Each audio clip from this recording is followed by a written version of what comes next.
అల్హమ్దులిల్లాహిల్లదీ కఫా వస్సలాము అలా ఇబాదిహిల్లదీన్ అస్తఫా అమ్మా బాద్ అఊదు బిల్లాహి మినష్ షైతానిర్ రజీం బిస్మిల్లాహిర్ రహ్మానిర్ రహీం అఫగైర దీనిల్లాహి యబ్గూన వలహు అస్లమ మన్ ఫిస్ సమావాతి వల్ అర్ది తౌఅన్ వ కరహం వ ఇలైహి యుర్జఊన్ రబ్బి ఇష్రహ్ లీ సద్రి వయస్సిర్ లీ అమ్రీ వహలుల్ ఉఖ్దతం మిన్ లిసానీ యఫ్కహు కౌలి. సకల స్తుతులు, సకల ప్రశంసలు, సకల లోకాల సృష్టికర్తనటువంటి అల్లాహ్కి శోభిస్తాయి. అంతిమ దైవ ప్రవక్త, విశ్వ ప్రవక్తల నాయకుడు ముహమ్మద్ సల్లల్లాహు అలైహి వసల్లం వారిపై అల్లాహ్ యొక్క శాంతి మరియు శుభాలు వర్షించుగాక. నేటి ఈ కార్యక్రమానికి విచ్చేసినటువంటి ఎన్టీటీ డేటా సహోదరులు, అలాగే సోదరిమణులు, మిమ్మల్ని అందరినీ కూడా నేను ఇస్లామీయ పద్ధతిలో ఆహ్వానిస్తున్నాను. అస్సలాము అలైకుం వరహ్మతుల్లాహి వబరకాతు. దీని అర్థం మనందరి సృష్టికర్తనటువంటి అల్లాహ్ యొక్క శాంతి మరియు శుభాలు మీ అందరి జీవితాలపై వర్షించుగాక. నేను ముందుగా మనందరి సృష్టికర్తనటువంటి దైవానికి వేణోలా కృతజ్ఞతాస్తుతులు చెల్లించుకున్నాను. ఎందుకంటే మనమంతా ఒక చోట సమావేశమై హిందూ ముస్లింల మధ్య ఐక్యతకు సంబంధించి కొన్ని విషయాలు చర్చించుకునేటటువంటి అవకాశాన్ని దైవం మనందరికీ కూడా ప్రసాదించాడు. కాబట్టి సోదర మహాశివులారా, ఈ సందర్భంగా ఇన్షాల్లా దైవచిత్తమైతే నేను ఇస్లాం సందేశం అనే అంశంపై కొన్ని విషయాలు నేను తెలియజేసే ప్రయత్నం చేస్తాను. సృష్టికర్త అయినటువంటి దైవం నాకు సత్యాన్ని మీ ముందు చెప్పేటటువంటి భాగ్యాన్ని ప్రసాదించుగాక. ఆమీన్ యా రబ్బుల్ ఆలమీన్. సోదర మహాశివులారా, సర్వసామాన్యంగా మనము ఉంటున్నటువంటి ప్రాంతంలో హిందూ ముస్లిం సహోదరులు, అలాగే క్రైస్తవులు, విభిన్న మతాల వారు ఉంటున్నటువంటి సమాజం మనది. అయితే ఒక మతానికి సంబంధించి మరొక మతం వారు ఎంత స్పష్టంగా వారి విశ్వాసాల గురించి వీరి విశ్వాసాల గురించి వారు తెలుసుకుంటే మన మధ్య ఒక చక్కటి సత్సంబంధం ఏర్పడేటటువంటి అవకాశం ఉంటుంది. కాబట్టి మరి ఇస్లాం అనే పదం మనం వింటున్నాం, ముస్లిం అనే పదం కూడా మనం వింటున్నాం, ఖురాన్ అనే పదం మనం వింటున్నాం. ప్రతిరోజు అజాన్ వినబడుతుంది, అల్లాహు అక్బర్ అని. ఇలా పదాలు మనం వింటూ ఉన్నాం. మరి వాస్తవంగా మనము ఈ పదాలు విని ఏదో ఆలోచించడం కాకుండా దీని అర్థం ఏమిటి అనే విషయాన్ని కాస్త మనం దైవ గ్రంథమైనటువంటి ఖురాన్ వెలుగులో కొన్ని విషయాలు మనం తెలుసుకుందాం. సోదరులారా, ఇస్లాం అనే పదం అరబీలోని సలాం మరియు సిల్మ్ అనే రెండు మూల పదాల నుండి ఏర్పడింది. సలాం అంటే శాంతి, సిల్మ్ అంటే సమర్పణ. ఆ వ్యక్తిని అరబీలో ముస్లిం అని చెప్పడం జరిగింది. ఏ వ్యక్తి అయితే తన ఇష్టాన్ని పక్కన పెట్టి దైవ ఇష్టానికి సమర్పించుకొని దైవం చెప్పిన విధంగా జీవితం గడుపుతాడో ఆ ధర్మాన్నే ఇస్లాం అని చెప్పడం జరిగింది. ముస్లిం అంటే దైవ విధేయుడు, ఒకే దైవానికి విధేయత చూపుతూ దైవం చెప్పిన విధంగా జీవితం గడిపేవాడినే అరబీ పరిభాషలో ముస్లిం అని అంటారు. అంతిమ దైవ గ్రంథమైనటువంటి దివ్య ఖురానులోని 41వ అధ్యాయము సూర్య హామీం సజ్దా 33వ వచనము అనేక సందర్భాల్లో దైవం తెలియస్తున్నాడు. వఖాల ఇన్ననీ మినల్ ముస్లిమీన్, నేను ముస్లిం, నేను దైవ విధేయుణ్ణి అని ప్రకటించే వ్యక్తి మాట కంటే మంచి మాట మరెవరిది కాగలదు అని దైవం తెలియస్తున్నాడు. సూర్య ఆల్ ఇమ్రాన్ 3:19లో ఇన్న దీన ఇందల్లాహిల్ ఇస్లాం, అల్లా దృష్టిలో అసలు ధర్మం కేవలం ఇస్లాం మాత్రమే అని దైవం తెలియజేస్తున్నాడు. అయితే సహోదర మహాశివులారా, మరి ఈరోజు ఇస్లాంపై, ముస్లింలపై అనేక అపోహలు మన సమాజంలో మనకు కనబడుతున్నాయి. ఇస్లాం అనేటటువంటి ధర్మం ఏదైతే ఉందో ఇది ఒక క్రొత్త మతం అండి. వాస్తవంగా చెప్పాలి అంటే నేటికి 1400 సంవత్సరాల క్రితం సౌదీ అరబ్లోని మక్కా పట్టణంలో జన్మించినటువంటి ప్రవక్త ముహమ్మద్ సల్లల్లాహు అలైహి వసల్లం వారు స్థాపించినటువంటి ధర్మమే ఇది క్రొత్త ధర్మం అనేటటువంటి ఒక అపోహ చాలామంది సహోదరుల్లో మనకు కనబడుతుంది. వాస్తవంగా ఇస్లాం ఎప్పటి నుండి ఉంది అంటే ఖురాన్లోని సూర బఖరా సూర నంబర్ 2 ఆయత్ నంబర్ 36 నుండి 38లో ఈ భూమండలంపై మొట్టమొదటిగా అడుగు పెట్టినటువంటి వ్యక్తి దైవ ప్రవక్త హజరత్ ఆదం అలైహిస్సలాం. ఆదాం అలైహిస్సలాం అనేటటువంటి మొట్టమొదటి ప్రవక్త నుండి ఇస్లాం ఉనికిలో ఉంది. చిట్ట చివరి ప్రవక్త ముహమ్మద్ సల్లల్లాహు అలైహి వసల్లం వారిపై ఇస్లాం ధర్మం సంపూర్ణం చేయడం జరిగింది. ఇస్లాం ఈ భూమండలంపై మొట్టమొదటిగా దైవం మానవాళి కోసమో మానవ మార్గదర్శకత్వం కోసమో ఆదాము ప్రవక్త ఇచ్చినటువంటి ధర్మమే ఇస్లాం అని ఖురాన్ గ్రంథం తెలియజేస్తుంది. వాస్తవంగా ప్రపంచ మానవులంతా కూడా ఆదాము మరియు హవ్వా నుండి ఉనికిలోకి వచ్చారు. ఈ ఆదాం హవ్వా అనేటటువంటి ఈ పేర్లు ముస్లింలకు మరియు క్రైస్తవులకు సుపరిచితం, ఎందుకంటే వారి గ్రంథాల్లో మరి స్పష్టంగా మనకు కనబడుతుంది కాబట్టి. కానీ హైందవ సహోదరులకు ఆదాం అంటే ఆదాం ఎవరయ్యా బాబు అంటారు. ఆదాము గురించి మహాభవిష్య పురాణం ప్రతిసర పర్వం 4 మంత్రం 10 నుండి 20ని మనం పరిశీలించినట్లయితే, ఆదమో నామ పురుష పత్ని హవ్యవతి తదాహ. ఆదాము హవ్వ అనేటటువంటి పేర్లు మనకు హైందవ మత గ్రంథాలు మహాభవిష్య పురాణంలో కూడా ఈ పేర్లు మనకు కనబడుతున్నాయి. అయితే సహోదర మహాశివులారా, మరి వాస్తవంగా ఇస్లాం ఈ భూమండలంపై మొట్టమొదటిగా అడుగుపెట్టినటువంటి ఆదం అలైహిస్సలాం వారితో ప్రారంభమై చిట్ట చివరి దైవ ప్రవక్త ముహమ్మద్ సల్లల్లాహు అలైహి వసల్లం వారిపై ఇస్లాం ధర్మం సంపూర్ణం చేయడం జరిగింది. ఖురాన్లో సూరా అల్ అహజాబ్ సూరా నంబర్ 33 ఆయత్ నంబర్ 40లో వఖాతమన్ నబియీన్, ఓ ప్రవక్త, మీరు ప్రవక్తల పరంపరను సమాప్తం చేసే చివరి దైవ ప్రవక్త. ముహమ్మద్ సల్లల్లాహు అలైహి వసల్లం వారి తర్వాత మానవులకు మార్గం చూపడానికి ఏ ప్రవక్త రారు, ఆయన చిట్ట చివరి ప్రవక్త. ఆయనపై ఇస్లాం ధర్మం సంపూర్ణం చేయడం జరిగింది. ఖురాన్లో సూరా మాయిదా సూరా నంబర్ 5 ఆయత్ నంబర్ 3లో అల్యౌమ అక్మల్తు లకుం దీనకుం, మీ కొరకు ఈ ధర్మాన్ని ఇస్లాంను సంపూర్ణం చేయడం జరిగింది. అంటే ఇస్లాం ధర్మం ప్రవక్త ముహమ్మద్ సల్లల్లాహు అలైహి వసల్లం వారిపై సంపూర్ణం చేయడం జరిగింది. అయితే సోదరులారా, ఖురాన్ అనేటటువంటి పదం అరబీలో ఖరఅ అనే పదం నుండి ఏర్పడింది. దీని అర్థం అనునిత్యం పఠించబడేటటువంటి గ్రంథము. ఈ భూమండలంపై ఒక్క సెకను కూడా వ్యవధి లేకుండా, విరామం లేకుండా పఠించబడేటటువంటి గ్రంథం ఏదైనా ఉందంటే అది దివ్య గ్రంథం ఖురాన్. ఈ ప్రపంచంలో ఎలాంటి మానవ ప్రక్షిప్తాలకు లోను కాకుండా, కాలక్రమేణా మార్పు చేర్పులు జరగకుండా, ఉన్నది ఉన్నట్టుగా ఎలాంటి మార్పులు జరగకుండా ఉన్నటువంటి గ్రంథము అంతిమ దైవ గ్రంథం అయినటువంటి ఖురాన్, దివ్య ఖురాన్. సోదర మహాశివులారా, ఈ ఖురాన్ అనే పేరు వినగానే సర్వసామాన్యంగా మన హైందవ సోదరులు ఏ విధంగానైతే రామాయణాన్ని వాల్మీకి వారు రచించారో, పురాణాలను వ్యాస మహర్షి రచించినట్టుగా, అదేవిధంగా ప్రతి గ్రంథాన్ని చూసినప్పుడు ఆ యొక్క ప్రారంభంలో ఆథర్, ఆ గ్రంథకర్త పేరు ఉంటుందన్నమాట. అలాగా భావించి ఖురాను గ్రంథాన్ని ముహమ్మద్ ప్రవక్త సల్లల్లాహు అలైహి వసల్లం వారు రచించారేమో అనేటటువంటి ఒక అపోహ సర్వసామాన్యంగా చాలామంది ముస్లిమేతరులో ఉంటుంది. వాస్తవంగా ఖురాన్ని ప్రవక్త ముహమ్మద్ సల్లల్లాహు అలైహి వసల్లం వారు లిఖించలేదు, ఎందుకంటే ఆయన నిరక్షరాస్యులు. మరి ఖురాన్ ఎలా వచ్చింది మానవాళికి అంటే, అంతిమ దైవ గ్రంథం అయినటువంటి ఖురాన్లోని సూరా అష్-షుఆరా 26వ అధ్యాయం 192 నుండి 194 వచనాలలో వఇన్నహు లతన్జీలు రబ్బిల్ ఆలమీన్ నజల బిహి రూహుల్ అమీన్ అలా కల్బిక లితకూన మినల్ ముందిరీన్ బిలిసానిన్ అరబియ్యిన్ ముబీన్. సర్వ సృష్టికి సకల లోకాలకు ప్రభువు, విశ్వ సామ్రాజ్య అధికారి అయిన అల్లాహ్ ఖురాను గ్రంథాన్ని అవతరింపజేశాడు. ఖురాన్ని అవతరింపజేసింది ఎవరు అంటే సృష్టికర్త అయినటువంటి అల్లాహ్. ఆ అల్లా వద్ద నుండి జిబ్రాయిల్ అలైహిస్సలాం అనేటువంటి ఒక దైవదూత ఖురాన్ని తీసుకొని ఈ భూమండలపైనటువంటి ప్రవక్త ముహమ్మద్ సల్లల్లాహు అలైహి వసల్లం వారి హృదయ ఫలకంపై అవతరించింది. ఖురాన్ని అల్లా అవతరింపజేశాడు. ఖురాన్ని తీసుకుని వచ్చింది జిబ్రాయిల్ అలైహిస్సలాం అనే దైవదూత.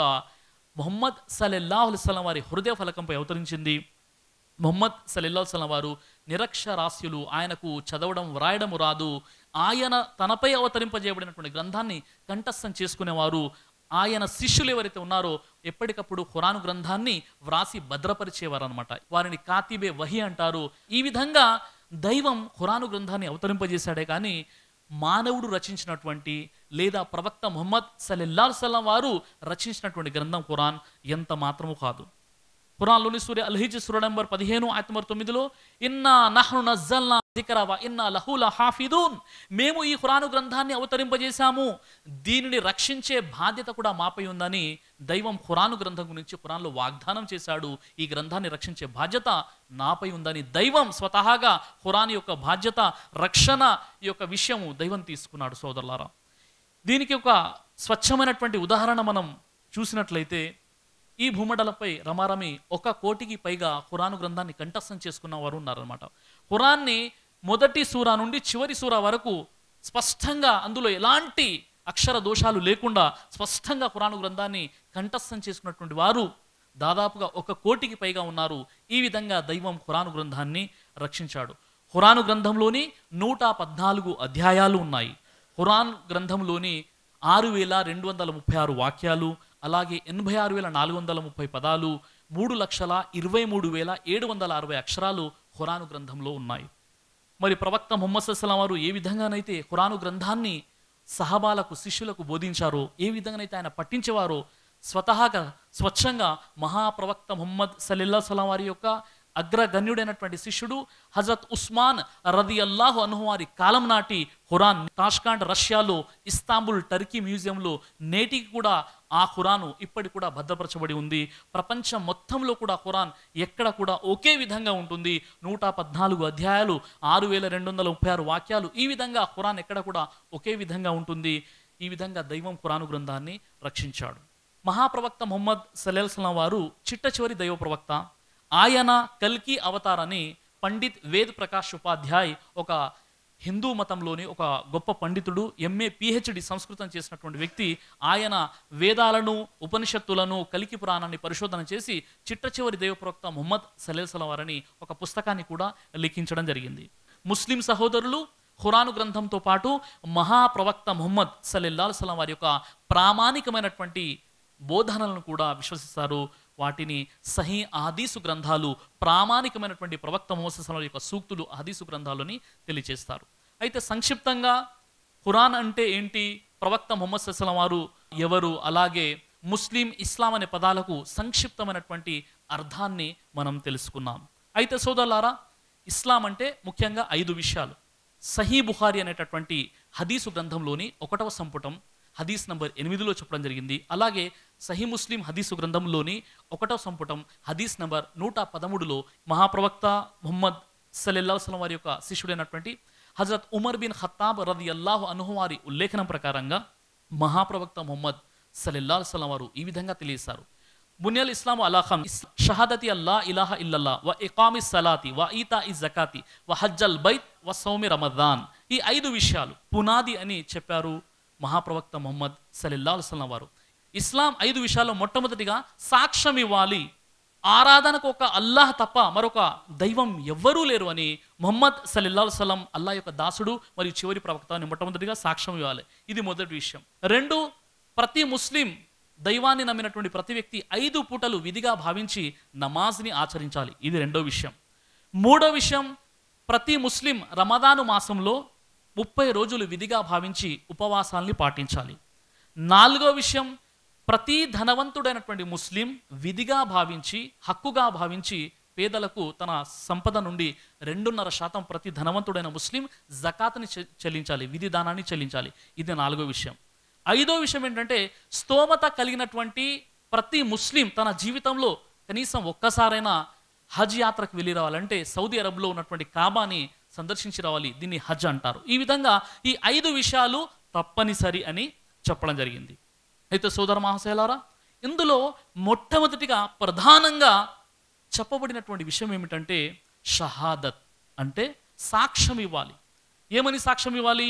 అష్హదు అల్లా ఇలాహ ఇల్లల్లా వ అష్హదు అన్న ముహమ్మదన్ అబ్దుహు వ రసూలు. నేను సాక్ష్యం ఇస్తున్నాను, ఆరాధనకు ఒక అల్లాహ్ తప్ప మరొక దైవం ఎవ్వరూ లేరని, మరియు నేను సాక్ష్యం ఇస్తున్నాను ముహమ్మద్ సల్లల్లాహు అలైహి వసల్లం వారు అల్లాహ్ యొక్క దాసుడు మరియు చిట్ట చివరి ప్రవక్త అని.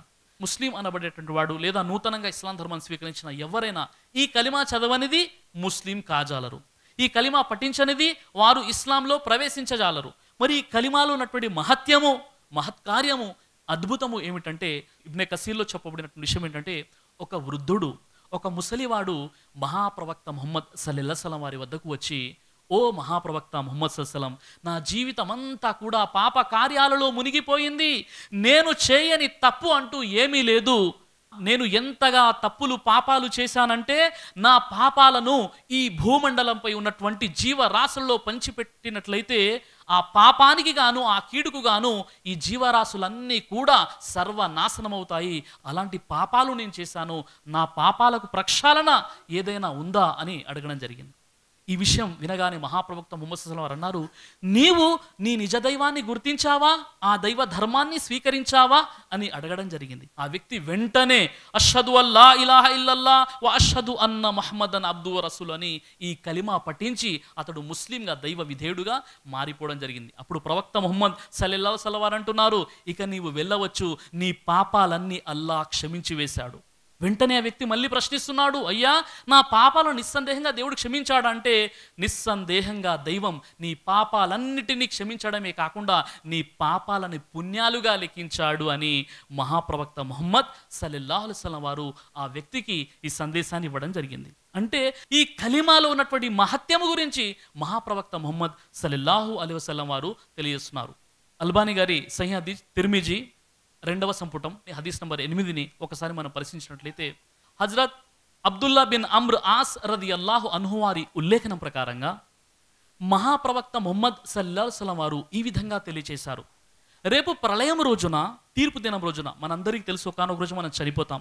చనిపోయిన తర్వాత ఇక్కడ హిందూ మత గ్రంథాలైనా క్రైస్తవ మత గ్రంథాలైనా ఖురాన్ అన్న చెప్పే విషయం ఏంటంటే, ప్రళయం అనేది ఒకటి ఉంటుందన్నమాట. మహాప్రవక్త ముహమ్మద్ సల్లల్లాహు అలైహి వసల్లం వారు ఏం తెలియజేశారంటే ఈ హదీసు గ్రంథంలో, ప్రళయము రోజున సమస్త జీవరాశులు మానవులందరినీ కూడా అల్లా సమక్షంలో సమావేశపరచడం జరుగుతుంది. అందులో మొట్టమొదటిగా ఒక వ్యక్తి యొక్క కర్మల విచారణ ఈ విధంగా జరుగుతుంది. అతడు చేసినటువంటి పాపాలకు సంబంధించినటువంటి 99 పుస్తకాలు అతని ముందు తీసుకురావడం జరుగుతుంది. అతని జీవితం మొత్తం కూడా ఎన్ని పాపాలలో ఎలాంటి పాపాలు జరిగాయంటే, ఆ ప్రళయము రోజు 99 పాప కర్మల పత్రాలు అతని ముందు ప్రవేశపెట్టడం జరుగుతుంది. సృష్టికర్త అయినటువంటి దైవం ఆ వ్యక్తిని ప్రశ్నిస్తాడు, చూడు, నీవు ఈరోజు ఈ గ్రంథంలో ఏదైనా నీవు చేయనటువంటి పాపం ఇందులో లిఖించబడిందా, లేదా మా దైవదూతలు నీ కర్మపత్రాలు రాయడంలో ఏదైనా పొరపాటు చేశారా, ఏదైనా దౌర్జన్యం చేశారని దైవం ఆ వ్యక్తిని పిలిచి అడుగుతాడు. అతడు చేసినటువంటి పాపపు పనులు 99 పుస్తకాలలో నిండి ఉన్నాయి, అతని కర్మల పత్రాలు. అవన్నీ దైవం అతని ముందు చూపించి, చూడు, మా దైవదూతలు నీ కర్మలు రాయడంలో ఏదైనా పొరపాటు చేశారా, దౌర్జన్యం చేశారా, లేదా ఈ పాపంలో ఏ పాపమైనా నీవు చేయలేదని ఈరోజు నిరాకరించగలవంటే ఆ వ్యక్తి అంటాడు, ఓ మా ప్రభు, ఓ సృష్టికర్త, ఈ పాపాలన్నీ నేను చేశాను అని చెప్పడం జరుగుతుంది. ఆ తర్వాత ఈరోజు నీవేమైనా విన్నవించుకుంటావంటే, లేదు ప్రభు, ఇవన్నీ కూడా నేను చేసినటువంటి పాపాలే అని చెప్పడం జరుగుతుంది. ఆ తర్వాత దైవం అంటాడు, ఈరోజు రవ్వంత అన్యాయం కూడా ఎవరికి జరగదు, నీవు చేసినటువంటి ఒక గొప్ప పుణ్యకార్యం కూడా మా వద్ద ఉన్నది అని అతడు చేసినటువంటి ఒక పుణ్యకార్యాన్ని తీసుకురావడం జరుగుతుంది. ఒక చిన్న పత్రములో లా ఇలాహ ఇల్లల్లా ముహమ్మదు రసూలుల్లాహ్ అనేటటువంటి ఒక కలిమ రాయడం జరుగుతుంది అనమాట. అది ఉంటుంది.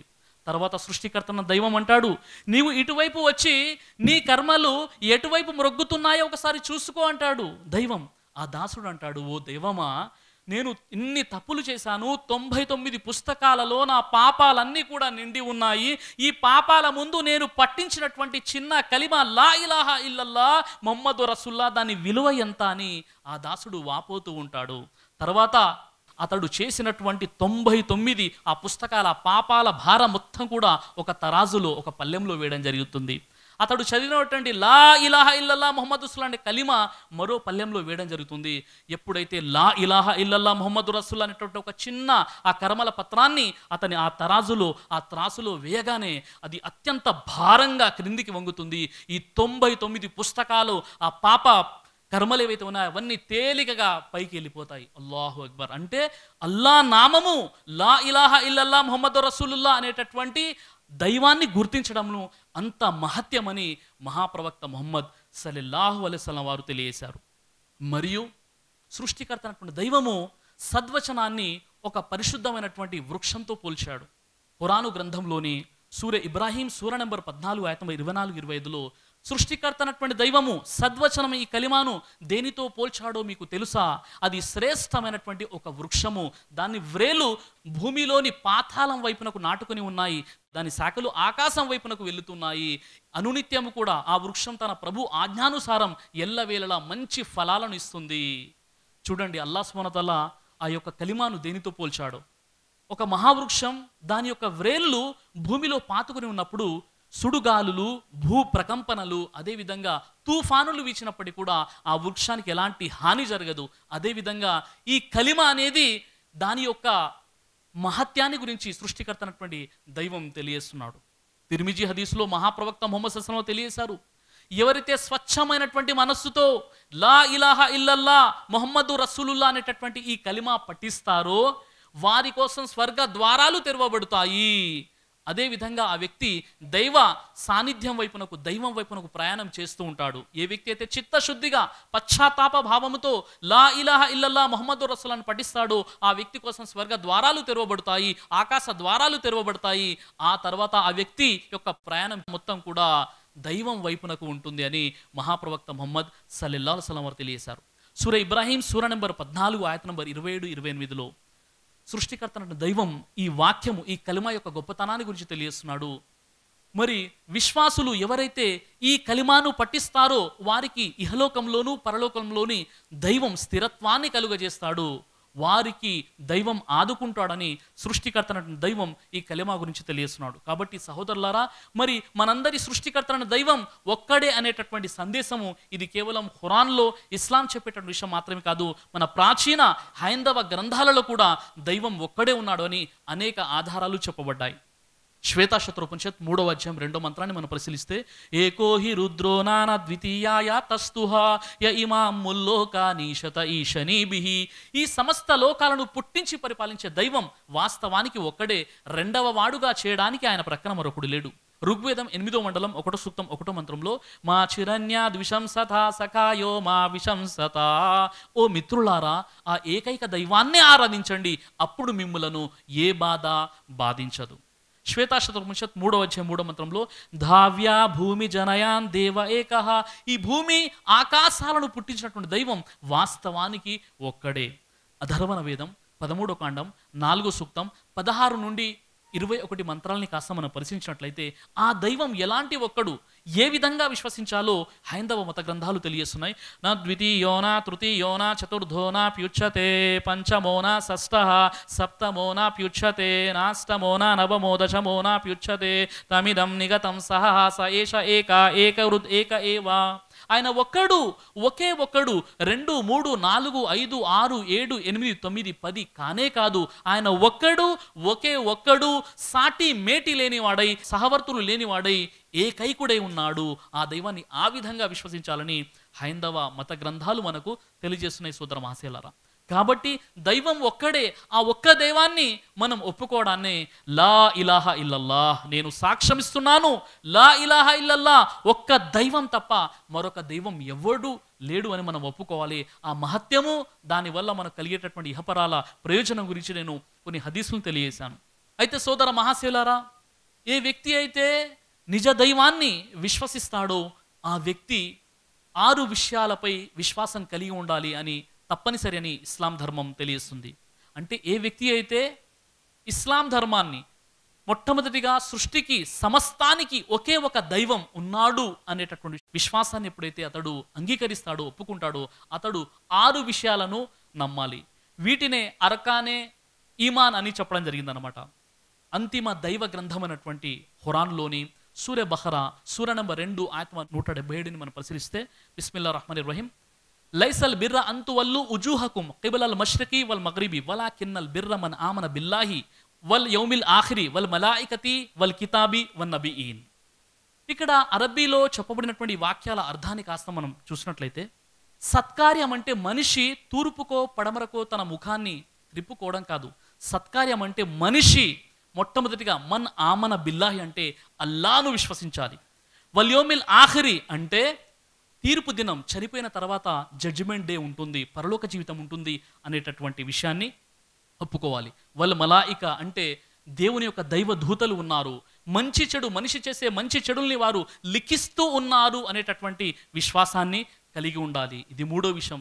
ఇక 4వ విషయం, వల్ కితాబ్, అల్లా పంపినటువంటి దైవ గ్రంథాలను, అంటే దైవ గ్రంథాలను మనము విశ్వసించాలి. దేవుడు ప్రతి యుగానికి ఒక గ్రంథాన్ని ఇచ్చాడు, ఆ గ్రంథం మానవులకు మార్గదర్శకత్వం చూపిస్తుంది అనేటువంటి గ్రంథాలను మనం విశ్వసించాలి. వన్ నబియీన్ అంటే దైవ ప్రవక్తలను విశ్వసించాలి. ఈ 5 విషయాలు ఇందులో చెప్పబడ్డాయి. సృష్టికర్తనటువంటి ఆ అల్లాను ఒక్కడుగా, ఆ దైవాన్ని మనం విశ్వసించాలి. 2వ విషయం ఆఖిరత్ అంటే పరలోకాన్ని విశ్వసించాలి. మూడో విషయం దైవ దూతలను విశ్వసించాలి. నాలుగో విషయం దైవ గ్రంథాలను విశ్వసించాలి. ఐదో విషయం దైవ ప్రవక్తలను విశ్వసించాలి. ఈ 5 విషయాలతో పాటు ఖురాన్లోని సూరే ఫుర్ఖాన్ సూర నంబర్ 25 ఆయత్ నంబర్ 2లో ఫకద్దరహు తక్దీరా, అల్లా ప్రతి వస్తువును సృష్టించాడు, దానికి ఒక విధి వ్రాతను పెట్టాడు. అంటే మంచి చెడు లాభ నష్టాలు అల్లా వైపు నుండే ఉన్నాయి అనేటటువంటి విశ్వాసాన్ని తక్దీర్ అంటారు. కాబట్టి విధి వ్రాతను కూడా విశ్వసించాలి. ఈ 6 విషయాలను తప్పనిసరిగా విశ్వసించాలని ఇస్లాం ధర్మం మనకు తెలియజేస్తుంది. అయితే సోదర మహాశయులారా, మరి సృష్టికర్తనటువంటి ఆ దైవాన్ని విశ్వసించడం ఏదైతే ఉందో, మరి ఆయన ఏకైక దైవం అనేటటువంటి విషయానికి సంబంధించి ఆయన ఒక్కడు అనేటటువంటి సందేశం ఇది కేవలం ఇస్లాంలోనే కాకుండా ఇతర గ్రంథాల్లో కూడా ఉంది అనేటటువంటి విషయాన్ని మనం ఒప్పుకున్నాం. మరి ఆ సృష్టికర్తనటువంటి దైవాన్ని ఎలా విశ్వసించాలంటే ఇస్లాం చెప్పేటటువంటి విషయం ఏమిటంటే, ఈ విశ్వ వ్యవస్థను నడిపించేటటువంటి దైవం ఒక్కడు, ఆయనకు సాటి సమానము ఎవ్వరూ లేరు అనే విశ్వాసాన్ని మనం కలిగి ఉండాలి. దీన్ని అరబీలో తౌహీదే రుబూబియత్ అని అంటారు. విశ్వ వ్యవస్థ దాని నిర్వహణలో అల్లా ఏకైక దైవం, ఆయనకు సాటి మేటి సహవర్తులు ఎవ్వరూ లేరు అనే విషయాన్ని మనం విశ్వసించాలి. ఖురాన్లోని 51వ వచనం సూరే జారియాత్ 58వ వచనంలో ఇన్నల్లాహ హువ రజ్జాఖు జుల్ ఖువ్వతిల్ మతీన్, సమస్త జీవరాశులకు ఉపాధినిచ్చేవాడు ఆ దైవమే అనేటటువంటి విశ్వాసాన్ని కలిగి ఉండాలి. అంటే ఈ భూమి, ఆకాశం, సూర్య, చంద్ర, నక్షత్రాదులు ఈ సమస్తాన్ని సృష్టించిన వాడు ఆ ఏకైక దైవం. అలాగే సమస్త జీవరాశులకు ఉపాధిని, ఆహారాన్ని ప్రసాదించేది కూడా ఆ ఏకైక దైవమే అనే విశ్వాసాన్ని కలిగి ఉండాలి. దీని అరబీ పరిభాషలో తౌహీదే రుబూబియత్ అని అంటారు. రెండవది, ఆ దైవాన్ని ఏ విధంగా విశ్వసించాలి అంటే తౌహీదే ఉలూహియత్, అంటే దైవ సామీప్యాన్ని పొందడానికి దాసుడు ధర్మపరమైనటువంటి పద్ధతిని ఏదైతే అవలంబిస్తాడో ఆ క్రియలన్నిటినీ కూడా తౌహీదే ఉలూహియత్ అని అంటారు. ఒక దాసుడు దైవ సామీప్యాన్ని పొందడానికి షరియత్బద్ధమైన ధర్మబద్ధమైనటువంటి ఆచరణ క్రియలన్నిటినీ కూడా తౌహీదే ఉలూహియత్ అని అంటారు.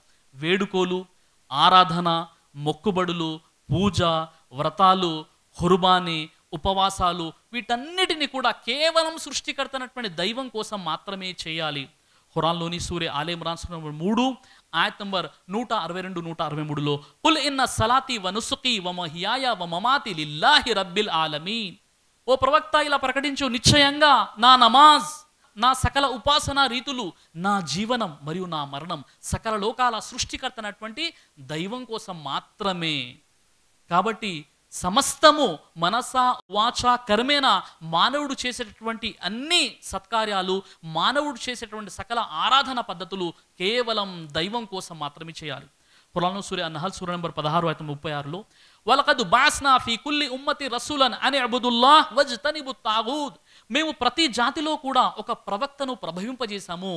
ఆ ప్రవక్తలు ఇచ్చినటువంటి సందేశం ఏంటంటే మీరు కేవలం అల్లాను మాత్రమే ఆరాధించండి, మీ ఆరాధన, మీ వేడుకోలు అనేది కేవలం సృష్టికర్తన దైవానికి మాత్రమే ప్రత్యేకించండి, మిథ్యా దైవాల ఆరాధనను త్యజించండి అని చెప్పడానికి. ఖురాన్లోని సూర నిసా సూర నంబర్ 4 ఆయత్ 116లో ఇన్నల్లాహ లా యగ్ఫిరు అన్ యుష్రక బిహి, అల్లాహ్ ఒక్క షిర్క్ అంటే బహుదేవోపాసన తప్ప తాను కోరిన వారి అన్ని పాపాలను క్షమిస్తాడు. అంటే ఎవరైతే దైవానికి సాటి కల్పిస్తాడో అది మహాపాపము, ఆ పాపానికి దూరంగా ఉండండి అని చెప్పడం జరిగింది. ఈ విధంగా మూడో విషయాన్ని తౌహీదే అల్ అస్మా వసిఫాత్ అని అంటారు. తౌహీదే అల్ అస్మా వసిఫాత్ అంటే, అస్మా అంటే పేర్లు, సిఫాత్ అంటే గుణగణాలు.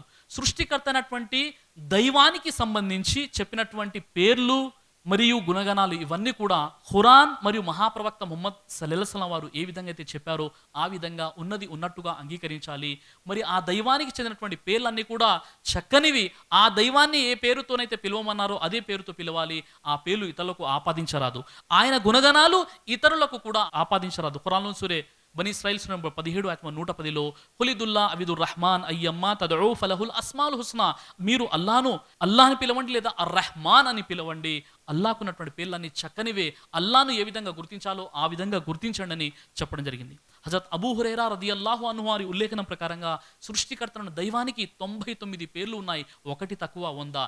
ఎవరైతే ఆ పేర్లని వాటి యొక్క జ్ఞానముతో పాటు ఆచరణాత్మకంగా ఎవరైతే గ్రహిస్తాడో ఆ వ్యక్తి స్వర్గానికి ప్రవేశిస్తాడని చెప్పడం జరిగింది. అంటే అల్లా యొక్క పేర్లటువంటి ఘనతను ఏ వ్యక్తి అయితే క్రియాత్మకంగా వాటిని గుర్తించి ఆచరిస్తాడో ఆ వ్యక్తి స్వర్గానికి ప్రవేశిస్తాడని చెప్పడం జరిగింది. ఈ విధంగా తౌహీదే అల్ అస్మా వసిఫాత్ గురించి కూడా చెప్పడం జరిగింది. అయితే సోదరులారా, మరి ఇస్లాం ధర్మం పరిచయం ఏదైతే ఉందో సంక్షిప్తంగా నేను మీకు కొన్ని విషయాలు తెలియజేశాను. అయితే ప్రాథమికంగా ఈ 5 విషయాలలో మొట్టమొదటిగా షహాదత్, సృష్టికర్తనటువంటి దైవాన్ని ఒక్కడుగా, అద్వితీయుడుగా, సాటి సమానము లేనివాడుగా మనం విశ్వసించాలి. ఇక రెండో విషయం ఏంటంటే ప్రతి ముస్లిం 5 పూటలు విధిగా భావించి నమాజ్ ఆచరించాలి. మనం చూస్తుంటాం మన సమాజంలోని ముస్లిం సోదరులు మసీదు నుండి అజాన్ అవ్వగానే వారు మసీదుకి వెళ్ళిపోతూ ఉంటారన్నమాట. 5 పూటలు నమాజ్ చేస్తారు. అక్కడ రాజు అయినా రైతు అయినా ఎలాంటి తారతమ్యము లేకుండా వారు భుజానికి భుజం కలిపి నిలబడి వారు ప్రార్థన చేసుకోవడం మనం చూస్తూ ఉంటాం. సోదర మహాశయులారా, ఈ నమాజ్ అనేది మానసిక శారీరకంగా ఎన్నో రుగ్మతలను దూరం చేస్తుందని కేవలం ఇస్లాం ధర్మమే చెప్పడం కాకుండా మీరు విని ఉంటారు. ప్రముఖ సైకాలజిస్ట్ పట్టాభిరామ్ గారు ఏబిఎన్ ఇంటర్వ్యూలో చెప్పినటువంటి విషయం ఏమిటంటే ఆయన ఒక మహత్తరమైనటువంటి ఒక సత్యాన్ని ఆయన తెలియజేశారు. అదేమిటంటే నేటికి అరబ్బు దేశాలలో మెంటల్ హాస్పిటల్ లేదు. ఎందుకంటే వారు 5 పూటల రోజుకి 5 పూటల నమాజ్ చేస్తారు అని చెప్పారనమాట. అంటే నేటికి అరబ్బు దేశాలలో మెంటల్ హాస్పిటల్ లేదు. ఎందుకంటే వారు రోజుకి 5 పూటల నమాజ్ చేస్తారు. ఇక్కడ కూడా మన భారతదేశంలో కూడా మెంటల్ హాస్పిటల్లో ఎక్కువగా ముస్లింలు లేరు. ఒకవేళ అతడు ముస్లిమై మెంటల్ హాస్పిటల్లో ఉన్నాడంటే అతడు నమాజ్ చేసేవాడు కాదు అని చెప్పారు. ఎందుకంటే వారు 5 పూటల రోజుకి 5 పూటల నమాజ్ చేస్తారు. తద్వారా మానసికంగా శారీరకంగా అనేక ప్రయోజనాలు ఉన్నాయి. కాబట్టి మరి ఏ వ్యక్తి అయితే మెంటల్ హాస్పిటల్లో అతడు ముస్లింగా ఉన్నాడంటే అతడు నమాజ్ చేసేవాడు కాడు అని, మరి నమాజ్ ద్వారా ఎన్నో ప్రయోజనాలు ఉన్నాయని ప్రముఖ సైకాలజిస్ట్ పట్టాభిరామ్ వారు ఈ విషయాన్ని తెలియచేయడం జరిగింది. అయితే సోదరులారా, నమాజ్ రోజుకు 5 పూటలు ఇది విధిగా భావించి చేయాలి. ఇందులో అనేక మానసిక శారీరక లాభాలు ఉన్నాయి. అదేవిధంగా మరి రాజు రైతు అనేటటువంటి భేదం లేకుండా కాలు కాలు భుజం భుజం కలిపి నమాజ్ చేయడం ఇది చాలా గొప్ప విషయం. మూడో విషయం ఏమిటంటే జకాత్ చెల్లించాలి. ఇస్లాం ధర్మంలోని దైవం తెలియజేశాడు, వ అకిముస్సలా వ ఆతు జకా, మీరు నమాజుని ఆచరించండి, జకాత్ని చెల్లించండి. అంటే ఉపవాసాల కంటే ముందు, రోజా కంటే ముందు దైవం ఈ ఖురాన్ని తెలియజేశాడు. ఇస్లాంలో మరి నమాజ్ తర్వాత జకాత్ అనేటటువంటి విధిదానానికి ఎక్కువగా ఈ విషయం చెప్పడం జరిగింది. ధనవంతుడైనటువంటి ప్రతి ముస్లిం తన ధనము ఒక సంవత్సర కాలం చంద్రమానం ప్రకారంగా సంవత్సరం అతని వద్ద ధనం ఉన్నట్లయితే దానిపై 2.5% 2.5% జకాత్ చెల్లించాలి. ప్రతి ముస్లింపై ఇది విధిగా చేయడం జరిగింది. తద్వారా సమాజంలోని నిరుపేదలపై ధనికులపై ఉన్నటువంటి వ్యత్యాసాలు దూరం అవుతాయి. తద్వారా మరి పేదరికాన్ని అంతం చేసేటటువంటి అవకాశాలు ఉంటాయి. అలాగే మరి ఈ జకాత్ అనేటటువంటి వ్యవస్థ ఏదైతుందో ప్రపంచవ్యాప్తంగా ఉన్నటువంటి ధనవంతులంతా కూడా ఇస్లాం చెప్పిన విధంగా ఈ జకాత్ని చెల్లించినట్లయితే మరి ప్రపంచంలోని బీదరికాన్ని దూరం చేయవచ్చు. మరి ఒక సర్వే ప్రకారంగా భారతదేశంలోని 47 మంది ధనవంతులు వారి యొక్క ధనంలో 2.5% ఇస్లాం ప్రకారంగా జకాత్ చెల్లించినట్లయితే మన భారతదేశంలో బీదరికాన్ని అంతం చేయవచ్చు సోదరులారా. ఈ విధంగా మరి జకాత్ గురించి చెప్పడం జరిగింది. అలాగే 4వది రోజా. రోజా అంటే ఉపవాసం. మరి మీరు చూస్తూ ఉంటారు ముస్లిం సహోదరులు ఉపవాసాలు పాటిస్తూ ఉంటారు. రమదాన్లో 30 రోజులు ఉపవాసాలు పాటిస్తారు. దాదాపుగా మరి 14 నుండి 15 గంటలు ఈ ఆకలి దప్పికలన్నింటినీ కూడా భరిస్తూ సహిస్తూ వారు ఉపవాసాలు పాటిస్తూ ఉంటారు.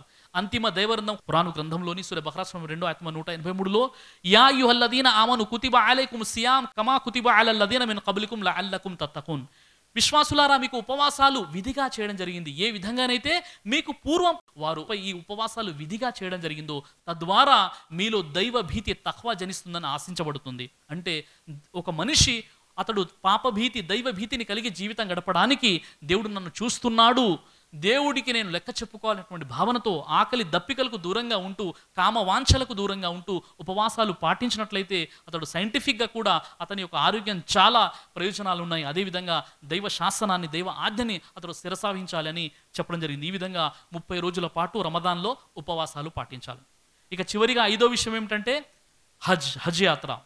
అంటే స్తోమత కలిగినటువంటి ప్రతి ముస్లిం తన జీవితంలో ఒక్కసారి అయినా కాబాతుల్లా సౌదీ అరేబియాలో ఉన్నటువంటి కాబాని సందర్శించి రావాలి. దీన్ని హజ్ యాత్ర అని అంటారు.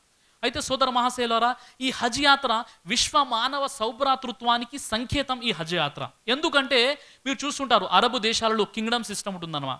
ఆ రాజ వ్యవస్థ ఏదైతే ఉంటుందో, ఒకవేళ సౌదీ అరబ్లో ఒక రాజు కూడా హజ్ చేయాలనుకుంటే కేవలం 2 తెల్లటి వస్త్రాలు చుట్టుకోవాలి. ఒకటి నడుముకు చుట్టుకుంటారు, రెండు భుజాలపై పరుచుకుంటారు. రాజు అయినా, రైతు అయినా, ధనవంతుడైనా, బీదవాడైనా, ఆ యొక్క రాజ్యాధికారి అయినా, ఆ రాజ్యాన్ని పాలించేటటువంటి వారైనా, ఎవరైనా ముస్లిం అయి ఉండి హజ్ చేయాలనుకుంటే కేవలం రెండు తెల్లటి వస్త్రాలు ఒకటి నడుముకు చుట్టుకోవాలి, రెండు భుజాలపై పరుచుకోవాలి. వారు కేవలం అందరూ కూడా ఒకే మాదిరిగా ఉంటూ ఎలాంటి తారతమ్యాలు లేకుండా హజ్ను నిర్వర్తిస్తారు. ఇది విశ్వ మానవ సౌభ్రాతృత్వానికి సంకేతం. ప్రపంచం దేశాల్లో ఉన్నటువంటి ముస్లిములు మరి హజ్ సందర్భంగా ఒక చోట సమావేశం అవుతారు. అందులో ఉన్నటువంటి వ్యక్తి ఎవడు ధనవంతుడు, ఎవరు నిరుపేద అనేటటువంటి ఎలాంటి వ్యత్యాసాలు ఉండవు. ఈ విధంగా విశ్వ మానవ సౌభ్రాతృత్వానికి సంకేతం ఈ హజ్ యాత్ర. ఈ విధంగా ఈ 5 విషయాలు మరి ఇస్లాం ధర్మానికి మూల స్తంభాలు అని చెప్పడం జరిగింది. అయితే సోదర మహాశయులారా, చివరిగా ఈ కలిమాలోని 2వ భాగమైనటువంటి అష్హదు అన్న ముహమ్మదు రసూలుల్లా, అంటే నేను సాక్ష్యమిస్తున్నాను ముహమ్మద్ సల్లల్లాహు అలైహి వసల్లం వారు చిట్ట చివరి దైవ ప్రవక్త. కాబట్టి సోదరులారా, మీరు ఒక్కసారి ఈ విషయాన్ని పరిశీలించండి. మహాప్రవక్త మోసే జీవిత చరిత్ర చదవండి. ఈరోజు చూడండి, మన మధ్య ఒక అడ్డు గోడగా ఉన్నటువంటి విషయం ఏంటంటే, మరి ఒకరి విశ్వాసాలు మరొకరికి తెలియకపోవడం. ఏదైతే వింటున్నామో దాన్ని విశ్వసిస్తున్నాం. చాలా విషయాలు ఉన్నాయి, మనం టాపిక్ ప్రకారంగా కొన్ని విషయాలే చర్చించుకున్నాం. ఎప్పుడైతే మరి వాస్తవంగా మరి గ్రంథాల్లో ఉన్నటువంటి సత్యం ఏంటి అన్న విషయాన్ని ఎప్పుడైతే మనం చర్చించుకుంటామో అప్పుడు తప్పనిసరిగా మనలో ఒక సోదరభావం ఏర్పడుతుంది. మన జీవితానికి ఒక పరమార్థం అనేది ఉంటుంది. కాబట్టి సోదరులారా, దైవం మాకిచ్చిన జ్ఞానాన్ని బట్టి కొన్ని విషయాలు చెప్పే ప్రయత్నం చేస్తాను. నేను చివరిగా సృష్టికర్త అయినటువంటి దైవం అల్లాహతో నేను ప్రార్థన చేస్తున్నాను. ఓ సృష్టికర్త దైవమా, ఎంతమంది అయితే ఇక్కడ కూర్చుని ఉన్నారో వారికి మంచి ఆయుష్ని, ఆరోగ్యాన్ని ప్రసాదించు. ఓ దైవమా, వీరికి ఉన్నటువంటి సమస్యలు ఏవైతే ఉన్నాయో అది నీకు తప్పకుండా తెలుసు. కాబట్టి ఆ సమస్యలను తొలగించి వీరికి మంచి శాంతియుతమైనటువంటి జీవితాన్ని ప్రసాదించు. నిన్ను గుర్తించి నిన్ను ఆరాధించేటువంటి సద్బుద్ధిని వీరికి ప్రసాదించు. ఓ దైవమా, మేమంతా కలిసికట్టుగా నీ ధర్మాన్ని ఆచరించేటటువంటి సద్బుద్ధిని, సౌభాగ్యాన్ని మాకు ప్రసాదించు. వాఖిరు దావానా అనిల్ హమ్దులిల్లాహి రబ్బిల్ ఆలమీన్. అస్సలాము అలైకుం వరహమతుల్లాహి వబర్కాతు. జజాకల్లాహు ఖైర్. ఇంతవరకు మీరు ఇస్లాం ధర్మ సందేశం అనే అంశంపై సోదరుడు సిరాజుర్ రెహమాన్ గారు, general secretary universal Islamic research centre వారి యొక్క స్వచ్ఛమైన తేనెలకే తెలుగు భాషలో ప్రసంగాన్ని విన్నారు. మరి మనోమస్తిష్కాలని ప్రభావితం చేసే విధంగా ఇస్లాం ధర్మ సందేశాన్ని మన ముందు సోదరుడు సిరాజుర్ రెహమాన్ గారు ఉంచారు. హిందూ ముస్లిం సోదరుల ఐక్యతకు, సోదరభావానికి మనము ఒక గుర్తింపుగా జీవించే భాగ్యాన్ని ఆ దైవం మనకు ప్రసాదించాలని కోరుకుంటున్నాను. ఇక్కడ సోదరులు ఎవరైతే ఉన్నారో వారు ప్రశ్న అడగవచ్చు. అయితే ప్రశ్న అడిగేవారు వారి యొక్క పేరు, వారి యొక్క వృత్తిని తప్పకుండా తెలియజేయగలరు. ఎందుకంటే వాటికి వీలుగా వారి యొక్క సమాధానాన్ని ఇచ్చే అవకాశం మన వక్తకి ఉంటుంది కాబట్టి. జజాకల్లాహు ఖైర్. Brother, I have got one question for you. One is question and another is a request. One question is that regarding zakat, you told it 2.5% for the Muslims. What about non-believers during the time of Muslims when they were ruling? అయితే మనకు ఇది తెలుగులో programme జరిగింది కాబట్టి ఇన్షాల్లా తెలుగులో నేను ఇది సమాధానం ఇన్షాల్లా. ముఖ్యంగా ఏంటంటే ముస్లిమేతర సోదరులు ఉంటే వారికి అవకాశం ఇవ్వడం జరుగుతుంది. సరే, వారు అడగని పక్షంలో ముఖ్యంగా ఏంటంటే ఏదైతే ఇస్లాం సందేశంలో నేను తెలియజేశానో, మొట్టమొదటిగా ఇస్లాం అంటే 5 మూల స్తంభాలు అన్న విషయంలో తెలియజేస్తూ, జకాత్ అనేది ప్రతి ధనవంతుడైనటువంటి ప్రతి ముస్లిం కూడా 2.5% అతడు విధిగా భావించి అల్లా మార్గంలో ఇవ్వాలి. అయితే మరి ముస్లిమేతరులకు ఇది వర్తించదా? అలాగే మరి జజియా ఏదైతే ఉందో పన్ను చెల్లించే విషయంలో సోదరులు అడిగారు. అయితే ఇక్కడ ఇస్లాం ఏదైతే ఇక్కడ ఏ భారతదేశంలో అయితే మనం ఉంటున్నామో వారి గ్రంథాల్లో కూడా, అంటే హైందవ మత గ్రంథాలలో కూడా ఈ విషయం చెప్పడం జరిగింది. కానీ జకాతుగా తప్పనిసరిగా భావించి ఇంత శాతం ఇవ్వాలని చెప్పబడలేదు. ఇప్పుడు క్రైస్తవుల్లో 1/10 భాగం అనేసి వారి యొక్క సంపాదనలో ఇస్తారు. అలాగే ఇతర విధాలుగా వారు దైవ మార్గంలో ఖర్చు పెట్టే ప్రయత్నం చేస్తారు. కానీ ప్రతి ముస్లిం ఇస్లాం ధర్మంలో ఎంత ఖచ్చితంగా అంటే తప్పనిసరిగా 2.5% విధిగా భావించి మీరు జకాత్ ఇవ్వాలి అనేటటువంటి ఒక కండిషన్ పెట్టినటువంటి ధర్మం ఇస్లాం మాత్రమే. హిందూ మత గ్రంథాల్లో, ఇతర గ్రంథాల్లో దాన ధర్మాల ప్రస్తావన ఉంది. తపోయజ్ఞం అంటే మీరు దాన ధర్మాలు చేయండి అని భగవద్గీత 4వ అధ్యాయంలో ఉంది. కానీ ఎంత చేయాలి, ఎలా చేయాలి అన్న విషయం ఎక్కడ కూడా చెప్పబడలేదు. కానీ అల్హమ్దుల్లా ఇస్లాంలో మొత్తం చాలా ఖచ్చితంగా ఈ యొక్క బీద వ్యవస్థను, తర్వాత వీటిని మనం దూరం చేయడానికి తప్పనిసరిగా ఈ జకాత్ అనేటువంటి ఒక గొప్ప పద్ధతిని పెట్టడం జరిగింది. జజియా అనేటటువంటి దానికి అర్థం ఏంటంటే, వారు ఒకవేళ ఇప్పుడు సౌదీ అరబ్లో ముస్లిం దేశం, అది ఇస్లామిక్ దేశం, అక్కడ ఉన్నటువంటి ముస్లిమేతరులు ఎవరైతే ఉన్నారో వారు జిజియా చెల్లిస్తారు. వారికి జకాత్ అంటే జకాత్ వారికి వర్తించదు కాబట్టి వారు ట్యాక్స్ కడతారు. ఏ విధంగా అయితే ఇక్కడ ట్యాక్స్ కట్టేటటువంటి ఒక వ్యవస్థ ఉందో ఆ విధంగా వారు ట్యాక్స్ చెల్లిస్తారు. పన్ను అనేది ఆ గవర్నమెంట్కి వారు కట్టడం జరుగుతుంది. కానీ వారికి జకాత్ అనేది గవర్నమెంట్ అక్కడ దాన్ని తీసుకోదన్నమాట. కాబట్టి మీ ప్రశ్నకు జవాబు దొరికిందని నేను ఆశిస్తున్నాను. భగవంతునికి తెలుసు యాక్చువల్లీ మంచి చెడు అని, చెడు వాళ్ళని ఎందుకు పుట్టిస్తారు మరి? మీ పేరేంటండి? నా పేరు మురళీకృష్ణ అండి. మురళీకృష్ణ గారు అనమాట. మరి మురళీకృష్ణ గారు అడిగినటువంటి విషయము, మరి మంచిగా ఉండొచ్చు కదా, దేవుడు మంచితో పాటు చెడుని ఎందుకు పుట్టించాడు, చెడు ఎందుకు ఉంది అన్న విషయాన్ని అడుగుతున్నారు అనమాట. అంతే కదా. అయితే చూడండి, ఈ మన ప్రపంచంలోని ఈ భూమండలంపై దాదాపుగా 18 లక్షల జీవరాశులు ఉన్నాయి. అందులో ఉన్నతమైన ఉత్కృష్టమైనటువంటి మహోజ్వలమైనటువంటి సృష్టి ఏదైనా ఉందంటే అది మానవ సృష్టి అనమాట. జంతువుల్ని సృష్టించి దేవుడు, ఇప్పుడు మనం తల్లి గర్భంలో కటిక చీకట్లో అండాన్ని పిండంగా మార్చి జానడు గర్భాన్ని జగమంతగా చేశాడు. దేవుడు మనిషిగా పుట్టించాడు. తల్లి గర్భంలో ఉన్నప్పుడు ఎప్పుడు కూడా దైవమా నేను పుట్టబోతున్నాను జంతువుగా కాకుండా మనిషిగానే అడగలేదు మనం. అయినప్పటికీ కూడా దేవుడు తన కారుణ్యంతో మనిషిగా పుట్టించాడు. అవునా కాదా? అయితే జంతువులకు ఇవ్వనటువంటి విచక్షణ విజ్ఞానాన్ని దేవుడు మనిషికి ఇచ్చాడు. ఇప్పుడు జంతువుల్లో ఏది చెడు ఏది మంచి అనేది జంతువులకు తెలియదు, కానీ మనకు కామన్ సెన్స్ అనేది ఉందన్నమాట. మనం బట్టలు వేసుకొని బయటికి వెళ్ళిపోవాలి, తర్వాత ఈ పనులు చేయాలి, ఈ పనులు చేయకూడదు, ఏది మంచి ఏది చెడు అనేది మనిషికి దేవుడు విచక్షణ జ్ఞానాన్ని పెట్టాడు. అందుకే ఖురాన్ అంటుంది, ఇన్నా హదైనహు సబీలా ఇమ్మా షాకిరు ఇమ్మా కఫూరా. మంచి చెడు, సరైన మార్గము అపమార్గము రెండు నేను మానవుని ముందు పెట్టాము. ఎంపిక స్వేచ్ఛ అనేది మనిషిపై ఆధారపడి ఉంది. కాబట్టి మనిషి మంచి ఏంటి చెడు ఏంటి అన్నది గ్రహించేటటువంటి ఒక శక్తిని సామర్థ్యాన్ని దైవం మనిషికి ఇచ్చాడు. ఎందుకు ఇచ్చాడయ్యా, ఎందుకు అసలు చెడు పెట్టాడంటే ఖురాన్లోని సూరా అల్ ముల్క్ అల్లదీ ఖలకల్ మౌత వల్ హయాత లియబ్లువకుం అయ్యుకుం అహ్సను అమలా వహువల్ అజీజుల్ గఫూర్. మానవులారా, మీకు జీవన్ మరణాలు ఎందుకు ఇచ్చామంటే మీరు మంచి చెడు ఏది చేస్తారో గ్రహించడానికి. అంటే మంచిని విశ్వసించి మంచిని ఆచరిస్తూ ఒక మంచి మానవతా దృక్పథంతో జీవితం గడపవచ్చు. చెడుని స్వీకరించి చెడుగా దుర్మార్గుడుగా మారిపోయి అతడి స్వేచ్ఛ అనేది దేవుడు ఇచ్చాడనమాట. పరలోకంలో మొత్తం ఫైనల్ జడ్జిమెంట్ అనేది దేవుడు పెట్టాడు. కాబట్టి చూడండి, మహాప్రవక్త ముహమ్మద్ సల్లల్లాహు అలైహి వసల్లం ఒక విషయం చెప్పారు. ఏదైనా ఒక పని చేసేటప్పుడు నీ మనస్సు ఒక మంచి పని నీ మనసు ఎప్పుడైతే కోరుకుంటుందో, నేను అభినందిస్తుందో అది మంచి పని చెప్పారు.